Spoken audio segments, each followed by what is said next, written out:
네, 안녕하십니까. 오늘 2024년 11월의 마지막 쩐시황, 쩐시황, 11월 5주차고요. 네, 그리고 저희 8일에서 뛰쳐나온 찐시황의 아류 쩐시황 바로 이번 주 시작하도록 하겠습니다. 헬로우, 헬로우 하지 않으실 텐데, 그래도 헬로우 하셨으면 바램으로, 헬로우 에브리원으로 시작을 하겠습니다. 네.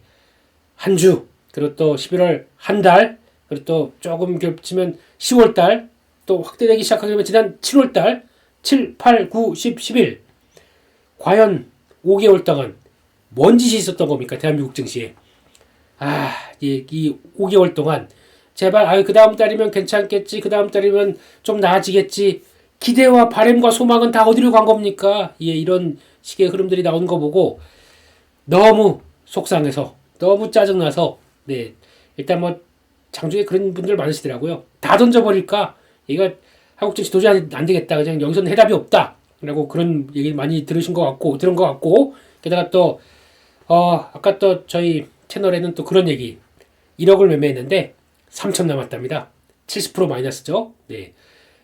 다 그냥 코인으로 넘어갈까 이런 참 너무 가슴 아픈 얘기도 많고 아마 거의 비슷한 심정이실 거예요. 지금 한 두 달 만에 거의 뭐 3, 40% 빠졌다는 분들 계좌에 속출하고 계시고 게다가 하는 사이에 액션을 못 취한 거예요. 솔직히 주가가 이렇게 빠지게 되기 시작하게 되면 이 정도쯤에서 그러니까 롤링이 좀 그래도 이렇게 왔다 갔다 하기 시작하게 되면 내가 액션을 취할 수가 있는데 그게 아니라 닿게 되면 바로 빠지고 그랬다가 또 어떤 저항 때 살짝 비슷하게 들어오면 바로 빠지고 그러니까 그때 액션을 좀 해줘야지가 아니라 그때 무슨 생각이 드냐면은 이렇게 갔다 저항선이 들어오게 되면은 아이고 이제 한국 증시 그때 이런 얘기 되게 많이 나와요. 한국 증시 PBR 뭐 0.800 중반대까지 왔으니까 이건 여기서부터가 시작일 것이다. 이런 또 희망고분들이 막 생겨나기 시작하면서 그럼 또 그러니까 여기서 팔아도 지금 손해인데 조금 기다렸다가 좀 본전 아니면 좀 본전이나 아니면 그래서 마이너스 한 10%까지 해서는 팔면 되지 않을까라고 생각을 하고 있는데 거기까지 왔는가? 그러면서 또 와르르 무너지는 이런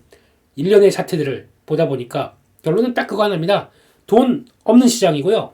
돈이 없다 보니까 외국인들 매도가 그렇게 나오게 되면 제대로 받칠 수가 없어요. 거기다가 또 도저히 안 되겠다 싶어서 연기금이 출동합니다. 연기금이 출동해도 연기금 출동해서 좀 이따 보시면 아시겠지만은 뭘 사느냐? 통신주. 네.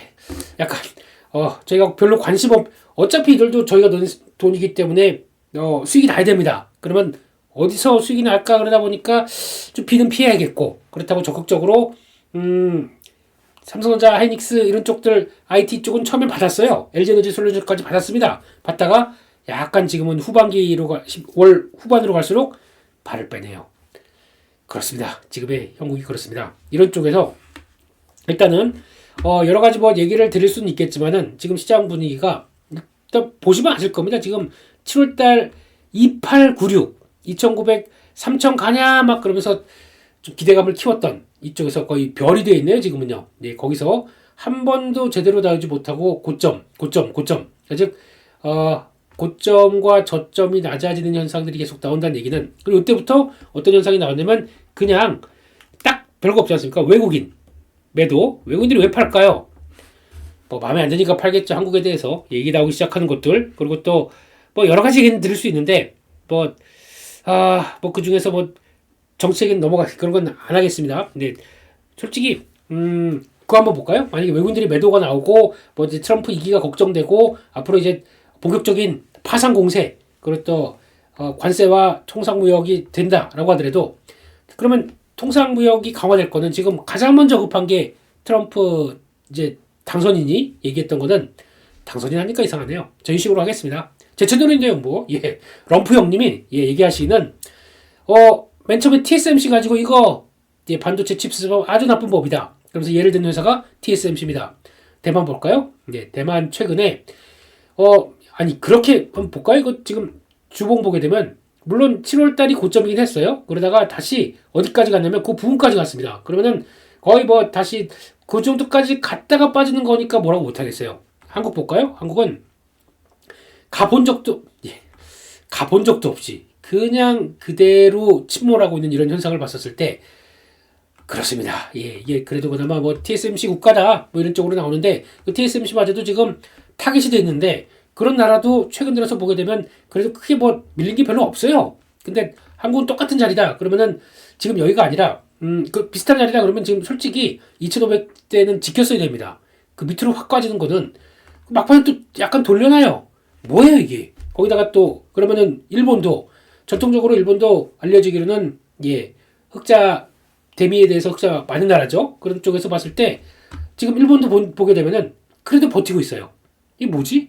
게다가 더 중요한 거는 중국 볼게요. 와 오늘 상해종합지수 0.9% 플러스 홍콩 H지수 0.3% 플러스 가장 이제 벼르고 있는 일기 때도 그랬고 내가 한번 중국은 확 잡겠다라는 쪽에서 벼르고 있는 이런 국가 쪽에서 중국 쪽은 왜 이런 날 플러스가 날까요? 네, 아직 뭐 미국 중국에 대해서도 뭐 10% 관세 올린다고 했는데 그렇게 높은 관세 10%더 이런 쪽으로 나오고 있다 보니까 불안감은 크겠지만 이런 상황 쪽에서 왜 한국만 유독 이런 현상이 나올까요? 그게 지금 가장 큰 의문이고 답답한 거고 짜증나는 거겠죠. 그런 쪽에서 봤을 때 그나마 그런 건 있습니다. 그러니까 만약에 이제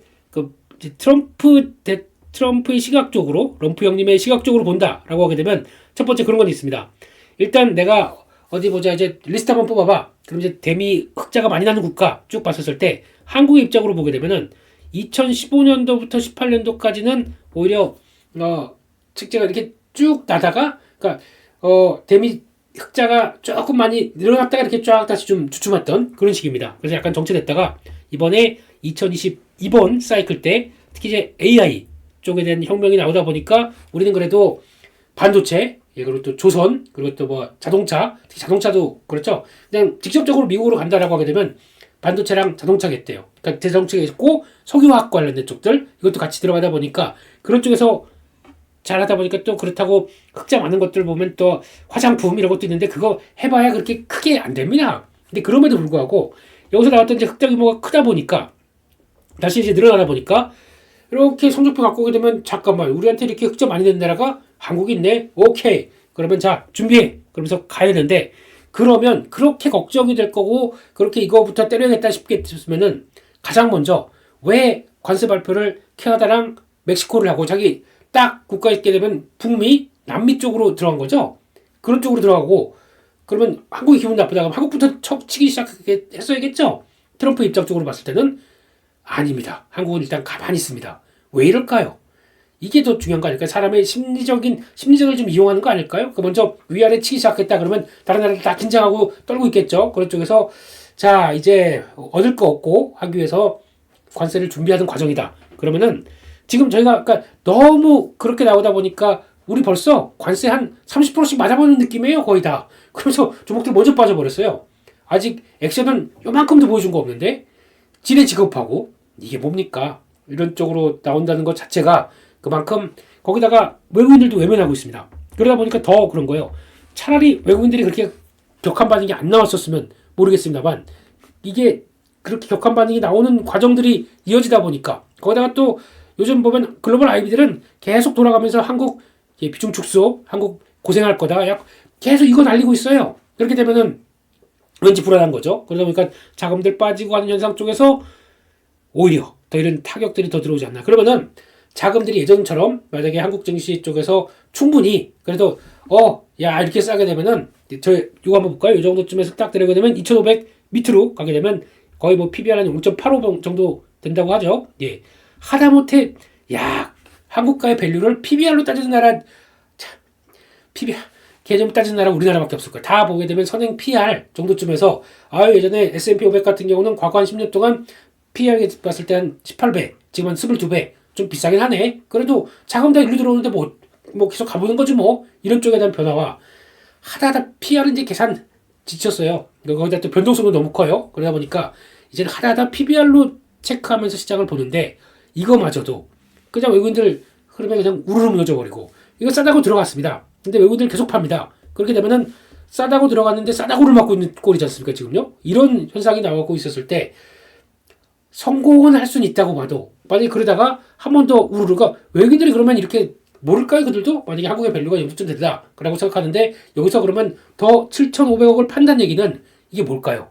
그러니까 아예 그냥 뭐 줄이려고 그냥 계속 정리 됐어 그냥 정리해버려 한국 쪽 계속 줄여 이런 쪽으로 느낌이 나는 거죠. 이런 관점 쪽에서 나오는 현상을 봤을 때 너무 아픕니다. 네, 그래서 그러면 이게 언제까지 될 것이냐? 자, 거기다가 그거 가지고도 그랬어요. 한국은행 얘기인데, 네, 한국은행이 이제 금리를 깜짝 0.25%포인트 인하를 했습니다. 그러다 보니까 시장의 반응들은 우와, 이제 금리 내리다 보니까 우리도 내수가 살았어 라고 하는 섹터 하나만 있습니다. 그게 뭐냐면은 유통주. 유통주. 뭐 요즘 보면 이마트 올라와요. 그러다 또 현대백화점, 신세계 이런 것들 올라옵니다.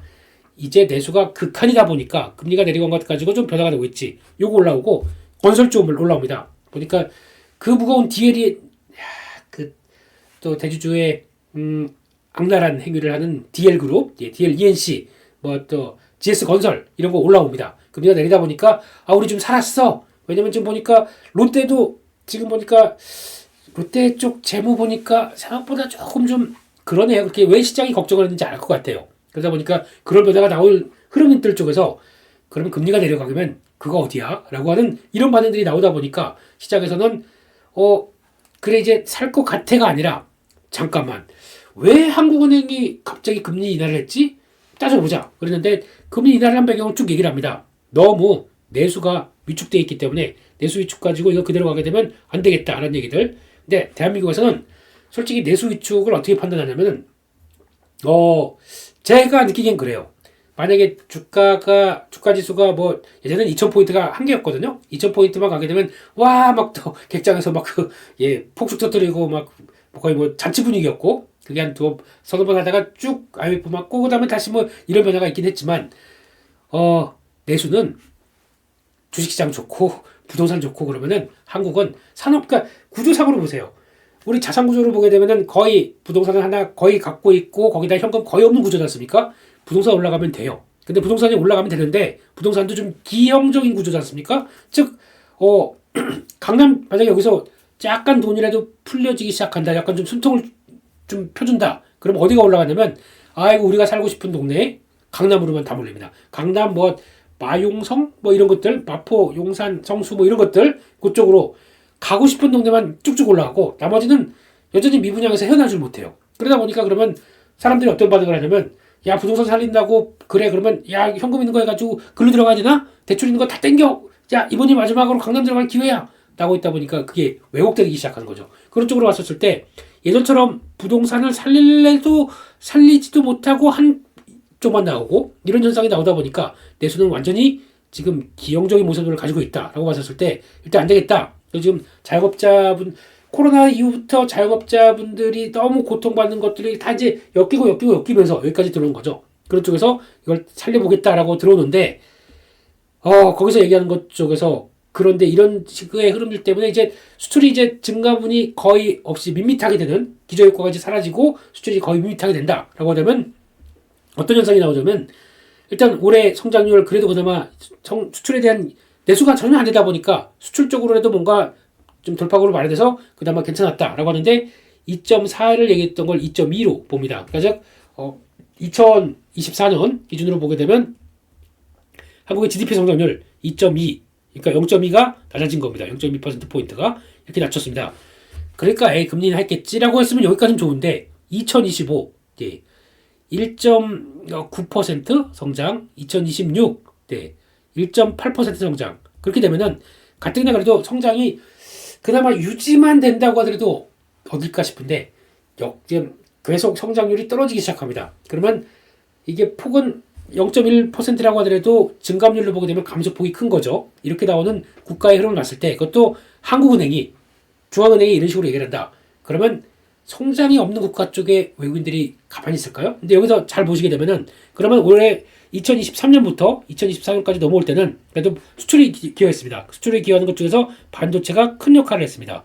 아시는 것처럼 반도체가 살다 보니까 거기서 역할을 했다라고 하는데 반도체는 이제 지금 흐름으로 보게 되면 메모리 사이클들이 거의 이게 빅 사이클이 아니라 슈퍼 사이클이라고 막 좋아했던 부분들이 이렇게 열어봤더니 그게 안 나와요. 가격들이 떨어지기 시작합니다. 그런 쪽으로 봤을 때 메모리 사이클들이 그 적점을 찍고 떨어지기 시작하는 벌써 가격을 보니까 11월 디램 고정거래 가격 보다 보면은 1.75달러였나 이렇게 해서 1.35까지 떨어집니다. 그러면은 20% 가까이 떨어지는 거죠. 2, 1, 2, 3, 6, 그 정도 되나요? 그렇게 떨어지기 시작하는 거죠.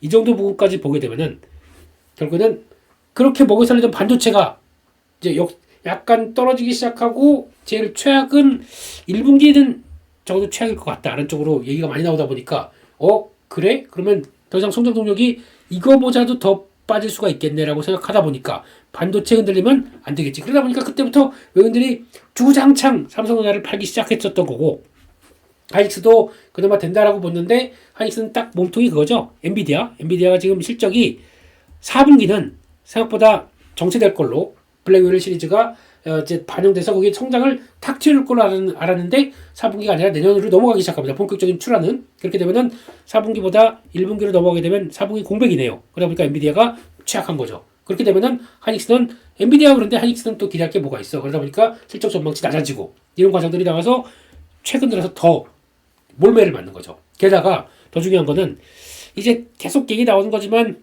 중국 쪽의 얘기. 근데 중국은 그런 게 있습니다. 중국 같은 경우는 반도체 쪽에서 솔직히 좀 제가 보기엔 과장하는 것도 있어요.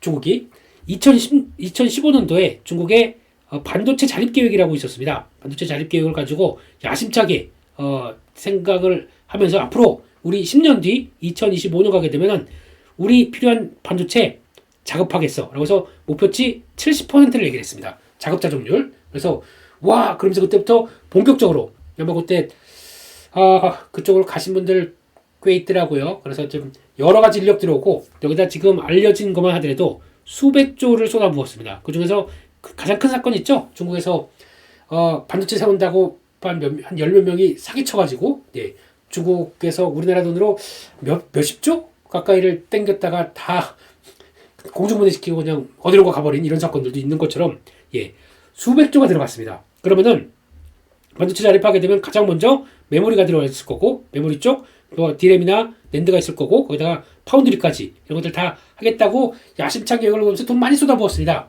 자 그러면 지금 현실 많이 올라왔다고 해요. 얼마 목표치 70% 대비해서 내년 2025년 중국의 작업률 15% 예상하고 있습니다.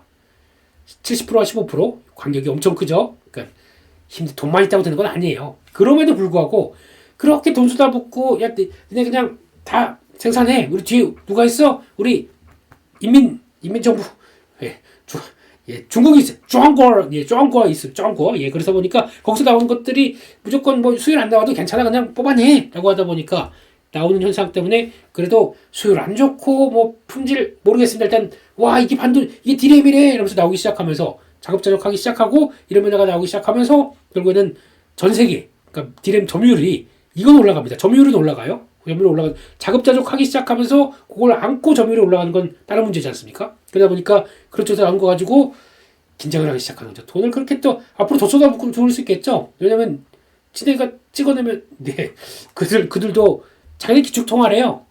웃겨가지고 아무튼 그런 쪽으로 나오기 시작하게 되면은 이런 변화가 나오면서 생각보다는 자립도는 많이 아직까지는 갈 길이 먼데 그래도 의미 있는 변화가 나오다 보니까 자꾸 메모리 업황 쪽에서 중국을 신경을 안 쓸 수가 없죠. 그런 쪽에서 거기다 갑자기 CXMT 창신 메모리 이쪽에 대해서 미국이 입장을 살짝 바꾸기 시작합니다. 저거 이제 막 크다 보니까 저거까지 규제를 해야 될 것 같은데 잠깐만 저거는 규제를 안 하고 우리가 얻을 수 있는 게 뭘까? 그러면 이제 미국 입장에서는 자 이거는 규제를 할 테니까 니네 한번 우리한테 줄 수 있는 거 줘봐 라고 약간 딜을 열어놓는 느낌이죠. 그러면은 이걸 통해서 와 그럼 우리 규제 받을 줄 알았더니 제재 받을 줄 알았더니 살았다. 그러면 열심히 우리 메모리 반도체 생산해. 그러면은 지금 DDR4 같은 그러니까 레거시 쪽 같은 경우는 적어도 쫙 올라오기 시작하는 거죠. 올라오다 보면 공급이 생각보다 빠르게 올라오고 뭐 수율이 어떻든 간에 막 공급 쏟아내기 시작한다. 가격이 확 떨어지는 거죠. 이런 걸 생각한다 그러면 미국 입장으로는 반도체 가격이 떨어진다. 땡큐. 우리가 필요한 거 가격이 떨어지네. 안 그래도 지금 삼성전자, SK하이닉스 같은 경우는 딱 1, 2위다 보니까 자기네들이 물량을 공급을 줄였다 늘렸다 하면서 가격 결정권을 갖고 있는데 중국이 플레이어가 들어오기 시작하면서 이런 변화가 나온다. 그러면 미국은 좋을 수가 있겠죠. 그러니까 약간 쥐락펴락하면서 가격을 조작할 능력을 우리가 중국을 견제하면서 갖게 된다라는 거에 대한 기쁜 소식들.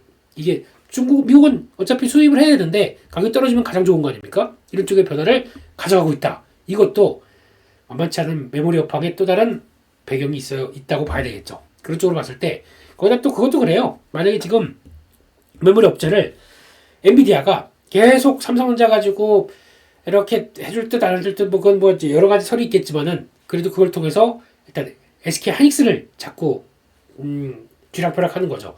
삼성전자 우리 들어올 수 있어. 자, 니네 지금 HBM 가격 올리려고 하지 마. 삼성전자 확 풀어준다. 확 그냥 그러면은 하이닉스가 어쩔 수 없이 그냥 가격 유지하든가 아니면 최소한 폭으로 올리든가 뭐 이런 쪽으로만 나갈 수 있겠죠. 그러니까 자꾸 삼성전자 얘기를 제가 보기엔 그래요. 엔비디아가 자꾸 팍팍 하면서 들어온 거는 삼성전자를 들여오고도 싶어요. 근데 그 본딩 방식이 다르다 보니까 자꾸 삼성전자 이쪽으로 한다고 그러는데 쟤네들 우리 쪽으로 좀 바꾸면 안 되나? 라고 하는데 그래도 안 되겠다. 그럼 이걸 충분히 이용해야지. 그럼 자꾸 하이닉스한테 야 삼성전자 풀어준다? 우리 들어오게 한다? 그럼 니네 가격 올린 거 이거 힘들겠지? 그러니까 알아서 적정하게 내려 아니면 더 올리지 마 이런 식으로 압박이 들어가는 거죠.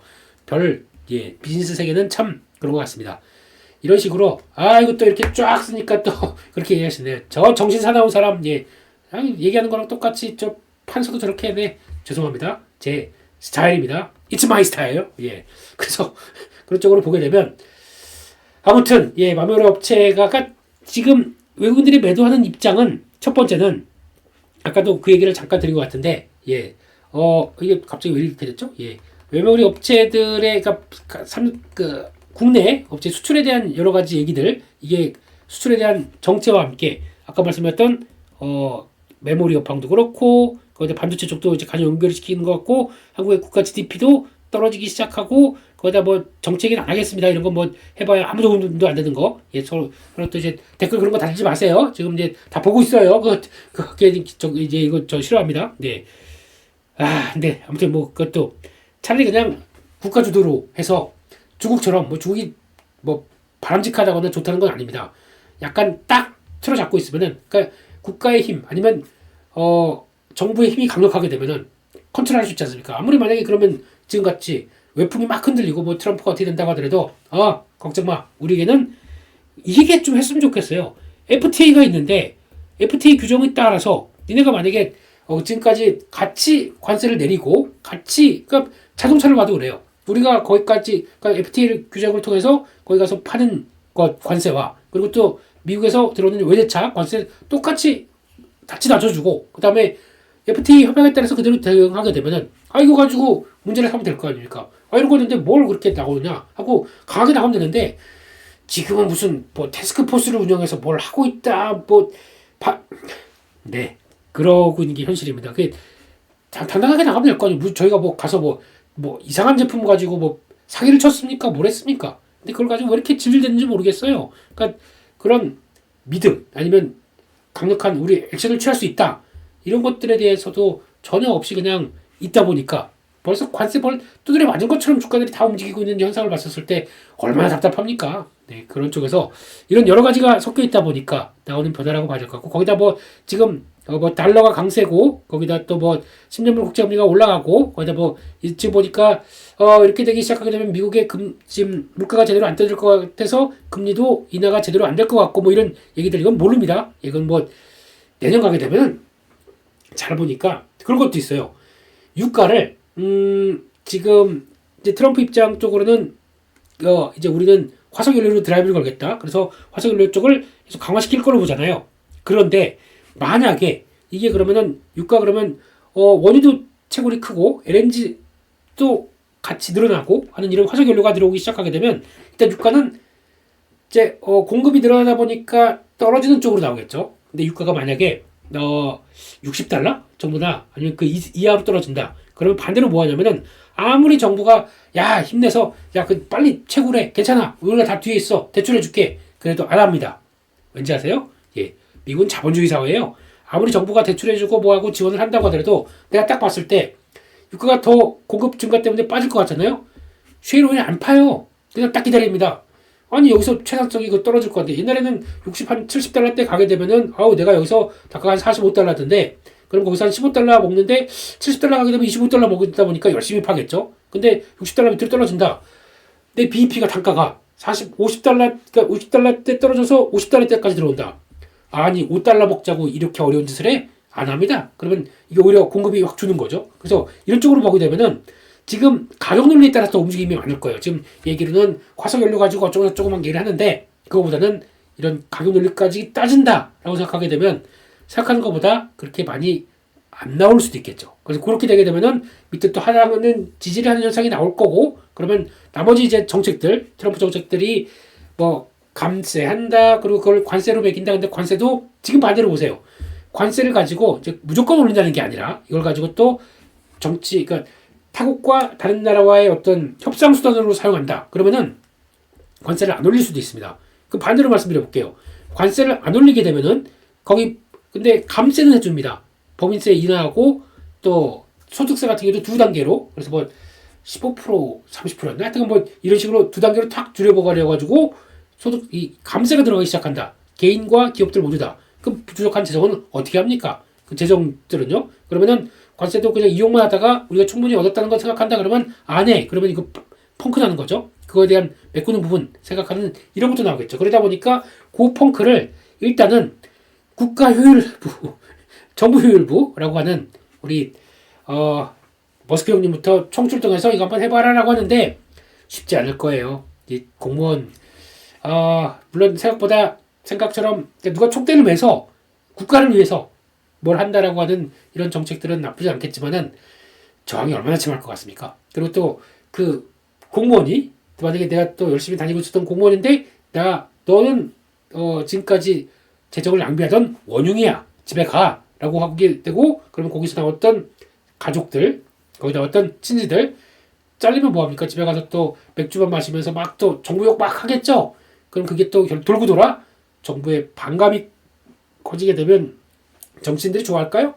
여러 가지 또 생각해보는 문제가 있겠죠. 그러다 보니까 이것도 그렇게 만만치 않은 문제인데 그러다 보면 내년은 어떤 현상이 나오냐면 생각보다 물가가 안 빠질 수 있겠다는 생각은 해야 될 것 같아요. 예, 거기다가 이제 유가 같은 경우도 이제 아까 말씀드렸던 기본 라인들은 있을 거고 거기다가 이런 펑크가 나는 것들 생각하게 되면 지금 채권 금리 수준을 본다고 하더라도 쉽게 빠지지 않을 가능성이 높고 그렇게 되면 채권 금리는 오히려 그 분위기를 본다라고 하게 되면 아무래도 이런 과정들이 나왔을 때 또 금리가 제대로 들어갈까 여러 가지 생각이 들어가더라고요. 그래서 중요한 거는 일단 생각보다 물가가 쉽게 빠지지 않을 수도 있다라는 그 가능성은 생각을 해놓고 거기다가 이런 매크로 지표들이 생각보다 다들 또 으르렁거리면서 미국이 만약에 또 이제 막 휘젓고 다닌다 그러면은 시장의 돈은 미국을 보지 다른 나라 보겠습니까? 그러니까 미국 해도 너무 안 되겠어 다 정리하고 그냥 유럽으로 갈래 이렇게 나올까요? 아니 안 되겠어 친구국으로 갈래 이렇게 나올까요?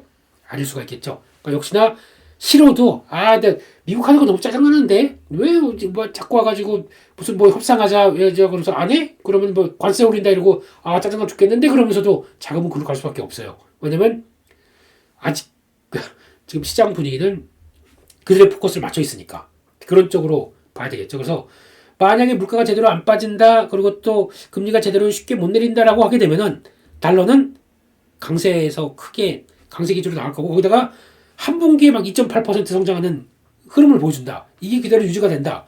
그럼 미국까지 어딜 가겠습니까? 한 1년 가야 1.8% 성장하는 나라에 투자를 하겠어요? 이렇게 강한 성장을 보여주는 나라에 투자를 하겠어요. 그것도 G2 세계 중심입니다. 중심? 이거는 너무 그런 쪽인데 중심이라고 보기보다는 큰 국가 쪽으로 그렇다고 그러면 그런 국가 투자를 하겠습니까? 답은 나오는 기조 같죠. 그래서 모르겠습니다. 너무 지금 시장이 안 되다 보니까 안 된다라고 해서 제가 포인트를 맞춰놓고 이렇게 막 푸시라는 걸지도 몰라도 지금 분위기는 일단은 그게 암암리에 젖어들어서 나오는 것 같아요. 그런 과정들이 나온다라고 보고 있고 그래서 결론은 뭐냐고요? 결론은 잘 모르겠네. 일단은 12월달 마지막 남은 12월달 그건 좀 필요할 것 같아요.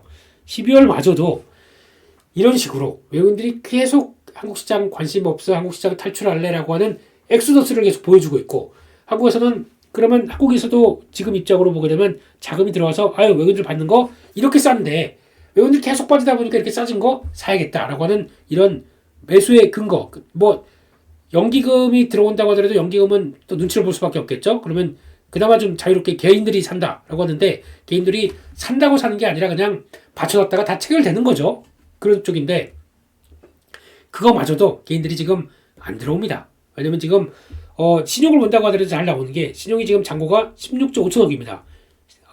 지금 코스닥은 보지 못했던 숫자까지 지금 여기까지 빠져 있어요. 신용을 빠져 있는데 그럼 보통 신용을 보게 되면은 다 계좌에서 아유 지금 손해를 보고 있어도 나 이거 레버리지 켜서 이렇게까지 빠진 거 한번 매매 들어가 봐야지 하고 야 일단 한번 신용 써봐야지 라고 하는 의욕조차 꺾은 게 첫 번째. 두 번째는 돈이 없어요. 그러면 내가 만약에 한 90% 주식을 사고 10% 현금이 있었습니다. 그러면 이거 여기까지 빠졌어 안 되겠다. 그럼 10% 자금 빌려다가 2.5배 딱 찍어가지고 한 신용까지 일으킨다 그러면은 더 살 수가 있는데 요 있던 10%마저도 지금 빼져서 아예 한국장 코스닥 하느니 코인 할래 글로 갔고 미국으로 갔습니다. 이 돈이 없고요. 이것도 마찬가지로 주식 담보로 대용으로 해서 신용을 사겠다라고 하는 그 입장도 안 해. 무슨 그 대용가도 많이 쪼그라들었고요. 그러다 보니까 안 합니다. 이런 현상들이 나오는 거죠. 그러니까 한국 증시에 대해서 관심 자체가 없어지는 현상. 왜냐면 4개월, 5개월 내내 이렇게 고생을 시켰기 때문에 거기다가 이제 디커플링이 언제 그러니까 한 이번 달이면 되겠지. 이번 달이면 괜찮겠지. 이 얘기만 지금 반복적으로 몇 번 당하다 보니까 지쳤습니다. 지레지풀에 지쳤던 이제 외국인들 막 한 번에 아침부터 우르르 나오게 되면 다들 이러고 있어요. 그래서 오늘 어떻게 하나 보자. 이런 식으로 바뀌어 있습니다. 그러다 보니까 하도 안 되니까 장중에 유도하려고 낙폭을 쫙 밀었어요. 밀다가 한 12시, 11시 반, 12시부터는 반등시킵니다. 장중에. 반등을 쫙 시키게 되면은 선물로 해요. 네, 선물로 하게 되면 이건 좀 너무했으니까 좀 들어오지 않나? 그리고 소소속 또 매수자가 살살 들어와요. 들어오다 보면 한 1시 반 이쯤 되게 되면은 살짝 들어왔는데 어디 좀 호가 좀 차였나 보다 보면 선물 그대로 두고 선물을 계속 팔기 시작하죠. 그러면 선물로 살짝 지수를 올려서 매수세 들어온 거 가지고 거기다 다시 매도하게 되는 이런 식의 변화가 나온다. 그러면서 거의 종가는 저가식으로 끝난다. 그렇습니다. 네, 그래서 일단 뭐 계속 오늘 시작 빠지다 보니까 흰소리만 들어서 죄송합니다.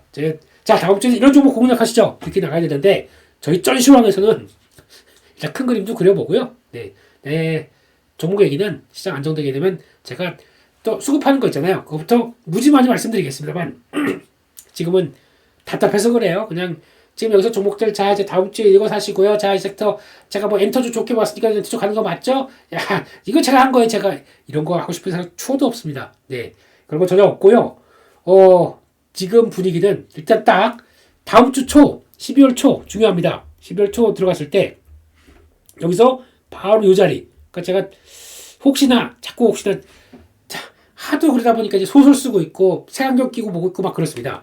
이랬다가 바로 급반등이 한 월화수 주 중반 넘어가기 전까지 한 2480선까지 그냥 밀렸다가도 다시 바짝 들어온다. 그러면 다시 기대감이 차오를 수밖에 없습니다. 그렇게 나오면 좋겠는데 그거는 제 기대고요. 혹시나 그게 주 초반에 나오게 되면 모르겠는데 반대로 역시나 외국인들 계속 팔고 있고 힘없다. 이거 무너진다 그러면은 그냥 그렇게 생각하세요. 그냥 조금 오래 걸리겠구나. 그리고 지금 가장 염두를 해야 될 거는 이렇게 해서 이런 식으로 딱 들어온다 그러면은 아이고 살았다 생각하고 그래 12월달 그리고 내년 1월달까지는 좀 플레이가 들어오겠지라고 생각하시면 되는데 반대로 여기까지 또 하고 좀 질질머대고 전혀 매수세나 이런 모습들 없고 외국인들 계속 팔고 있다 그러면은 중요한 거는 현물입니다. 현물에서 변화가 나와야 돼요. 현물에서 변화가 안 나오고 계속 매도로 1000억이라도 매도를 하고 있다라고 하게 되면 기대를 낮추죠. 저희 선물 가지고 장난만 안 칠 겁니다. 그렇게 되면은 일단 나 현금 나 주식만 다 갖고 있는데 이거 미치겠네 하신 분들은 현금 좀 챙겨 놓으세요. 그럴 수밖에 없습니다. 그래야 이 자리에서 정리하라고가 아니라 100주 갖고 계시면 이 얘기는 되게 많이 드리거든요. 이번에 하락할 때도 하반기 때 이게 되게 진짜 수익 제가 그때 그 815에서 장중에 할 때 장중에 요즘은 지금 못하고 있지만 815 장중에는 상담 프로그램입니다. 12시부터 1시까지 하는 거죠. 제가 너무 한 2년 했나요? 근데 너무 애정하는 프로그램이고 여러분들하고 많이 소통하고 그래서 너무 좋긴 한데 좀 있다 보니까 제가 하고 있는 게 아니라 저도 물론 저 주중에 병원도 왔다 갔다 하고 그러다 보니까 그런 건 있는데 후배들한테 기회를 줘야겠다고 생각이 들어요. 네, 후배들 열심히 하고 또 거기다 이제 막 커가는데 제가 그런 거에 있는 것도 좀 그런 것 같고 그래서 그냥 기회를 준다 생각하고 이렇게 그리고 또 찐시황도 후배들이 해야죠. 제가 거기다 토요일까지 계속 그런 것도 아닌 것 같고 그래서 따로 떨어져 나온 거죠. 쉽게 말씀드리면 그런 입장 쪽에서 무슨 얘기하다 거기까지 갔죠? 근데 중요한 거는 이런 강한 변화가 나오지 않는다고 하게 되면은 일단은 그런 얘기 많이 들은 것처럼 100주 중에서 30주는 갖고 계세요. 정리해서 갖고 계세요. 아니 이거를 마이너스 한 40% 빠진데 거기다가 여기다 30%를 정리하라고? 이 사람 미쳤네 이거 이렇게 하실 수 있습니다. 그런데 이거를 팔아서 끝내서 출금해가지고 뭐 어디 코인으로 가라 미국으로 가라 가시죠. 그건 아니고 그게 아니라 차라리 이거라도 이 현금이라도 없게 되면은 더 이상 추가로 만약에 흔들리거나 더 와르르 내려갔다 이렇게 돌아갔었을 때 이거를 대응할 지금까지 계속 그랬잖아요. 밀릴 때마다도 지금이라도 그래도 다 팔란 게 아니라 30%는 갖고 있어야 그 다음에 적어도 시장 대응하실 수가 있겠습니다. 지금까지 마이너스 10% 때도 말씀드린 거고 마이너스 20% 때도 말씀드린 거고 어찌 하다가 지금 마이너스 40%까지 왔어요. 지금이라도 이 얘기하실 거 아닙니까? 그렇죠? 근데 현금 하나도 없는 계좌는 기회가 없는 계좌. 그러니까 쉽게 말씀드리면 내가 A, B, C를 갖고 있는데 종목들을 갖고 있는데 이게 다 합쳐봐야 마이너스 40%가 돼 있습니다. 그리고 주식은 다 올인. 나 주식 쳐다보기도 싫어서 이거만 반등하게 되면 나 끝낼 거야. 다신 주식 안 할 거야. 미국 시장으로 가든 코인을 하든 그렇게 할 거야. 라고 생각을 하시죠? 이거 만약에 보합까지 온다. 마음 바뀌실걸요? 네. 그럴 거고 보합까지 그럼 지수가 얼마가 될까요? 이런 것까지 생각해 봤을 때 이때도 말씀드린 건 똑같지만 그때도 뭐 10% 조금 있으면 올라갈 텐데 하다 여기까지 온 겁니다. 마이너스 40%가 마이너스 50% 가지 말란 법은 없을 거고 그때 가면 또 그저 어디야 같이 투자인지 니네 투자인지 너네 투자인지 거기서 들을 것 같긴 한데 이런 얘기 하실 겁니다. 그런 거 가지고 그나마 있어야 그러면 마이너스 30%를 줄인 거 가지고 이 종목을 더 싸게 되면 살까? 아니면 다음 시장이 내가 갖고 있는 종목이 주도주도가 되면 얼마나 좋겠습니까만은 시장이 다음에 저점 찍고 반등을 할 때 뭐냐면 분명히 이건 제가 말씀드릴게요. 분명히 주도주가 탄생합니다. 주도주가 그냥 저희가 알고 있던 시청 작은 것들이 올라가서 와 자율주행 테마 와 로봇 테마 이게 아니라 시총 큰 것 중에서 뭔가 큼지막한 게 변화가 나올 거예요. 그게 나오기 시작하게 되면 오케이 차라리 그거를 30% 손해본 거지만 거기 가서 딱 자리 잡고 그걸 가지고 끌어낸다. 그게 오히려 계좌의 마이너스 40%를 보합으로 가는 길을 더 빠르게 내는 단계라고 저는 생각합니다. 그렇게 20몇 년 동안 살아왔었고 자르고 매매하다가 이것도 또 손절이네 그러다가 내가 이거는 아껴놓자. 혹시나 나중에 주도주가 나오게 되면 거기 팍 들어가서 그럼 그때쯤 되면은 그 주도주에 나머지 종목들 빠진 거 있잖아요. 그러니까 70%가 남았을 거고 30%만 줄였지 않습니까? 그러면 이것도 용기가 나요. 이렇게 강한데 이거 지금 타서 내가 고점 아닐까? 라는 생각보다 이제 주도주의 흐름들이 갇혀가기 시작하게 되면 이때부터는 차라리 이거 또 잘라서 일로 들어가고 그때 이렇게 가기 시작하게 되면 갔다가 이렇게 눌림목 들어오면 자신이 생겨요. 올라오다 보니까 이거는 다른 건 아직까지 마이너스 40%에서 마이너스 30% 정도까지 왔다 갔다 할 정도인데 잘라서 30% 들어간 게 만약에 플러스 20%가 나 있습니다. 그러면 사람이 희망이라는 게 있잖아요. 희망이라는 게 있고 거기다가 기대감이라는 게 있고 내 계좌가 변하네? 이게 그러게 주도주가 될 가능성이 높은 거죠. 이게 안 될까봐 저거 사야 돼? 말아야 돼? 고민할지 모르겠지만 그때쯤 되면은 같이 투자해서 저희 같이 투자해서 말씀을 드리겠죠. 이거 주도적이니까 더 가보셔도 된다 이런 얘기 드리겠죠. 그게 제가 드리고 싶은 얘기입니다. 그 얘기 하려고 지금 한 40분 동안 이렇게 이거만 털고 있었네요. 좀 힘들고 지치신 여러분들한테 정말 죄송합니다. 그런데 무슨 섹터 설명하고 지금 가서 미국 시장 가서 사면 좋을 종목 다음 주 하게 되면 이런 종목 폭등한다 이런 섹터 준비해라 이거보다 저는 여러분들한테 더 수백 배 좋은 전략과 아이디어를 드렸다고 생각합니다. 액션을 많이 들어보셨을 거예요. 저랑 얘기하시면서도 많이 들어봤지만 전혀 액션을 못 취했던 내용들 이 결국에는 지나고 보니까 역시 맞구나 생각을 하실 겁니다. 그래서 마지막 남은 2024년 많이 좀 힘드시고 여기 짜증나서 전혀 기대감이랑은 1도 없이 시작하는 12월입니다. 근데 이런 기대감 전혀 없을 때 뭔가 시장의 변화는 들어올 수 있다고 생각하지만 이게 어떻게 보면 희망 고문이에요. 예, 그럴 수는 있겠지만 그래도 그런 거 없으면 주식 어떻게 합니까?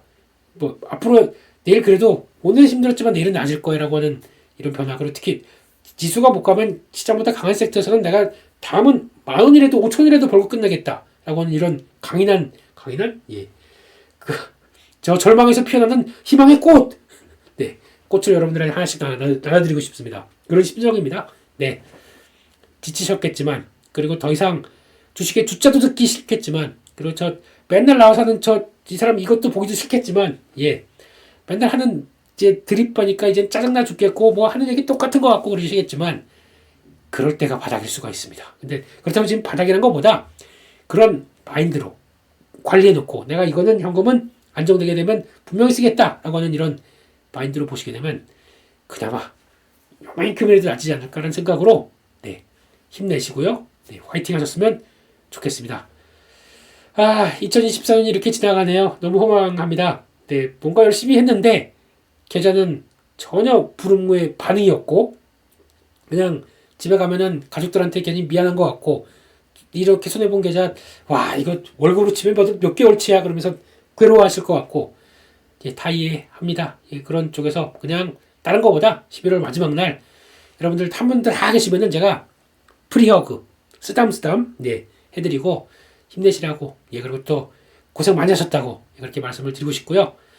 네 좋은 날이 오겠죠. 그 오는 날에 다시 한번 웃으면서 그때 저희 잘 지냈습니다. 저희 그땐 그랬었지 그러면서 막 또 노래 부를 수 있는 예, 그런 날이 오기를 정말 기원하면서 또 희망 고문일까요? 예 어쩔 수 예 그래도 버텨내는 겁니다. 이건 내가 못 팔겠어. 그럼 버텨내는 건 버텨내는 거고 아닌 거는 현금도 여러 가지 시장 전략 짜보시면서 조금 예 해보시는 거죠. 별거 있겠습니까? 네 그래서 힘내시고 주말 잘 쉬시고 다음 주 그리고 또 가치 투자 전시황에서 뵙도록 하겠습니다. 수고 많이 하셨습니다. 감사합니다.